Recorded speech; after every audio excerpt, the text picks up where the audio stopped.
Hi everyone. So for thousands of years throughout Asia, detox foot baths, as well as detox foot pads, have been used and recommended by healthcare professionals to help remove toxins from our bodies.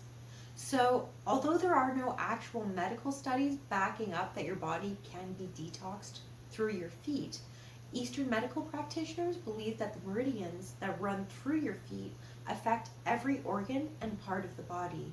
So whether you believe in functional medicine or particularly, that you can detox your feet through a foot bath, regardless, foot soaks are amazing. I think we can all agree. So I've actually listed below a natural recipe I would recommend, including all the ingredients, but basically you just have to combine 2 gallons of warm water, 1 cup of epsom salts, 1 cup of sea salts, half a cup of apple cider vinegar, and just like a few sprinkles of essential oils if you like. Now you can soak your feet for 20 to 30 minutes per week, and there you go. Save time, you don't have to spend money on expensive pedicures, you can stay home mama and just detox naturally.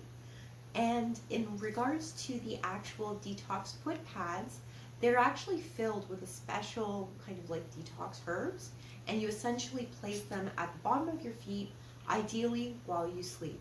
So, all the best. Hope you enjoy these little tips.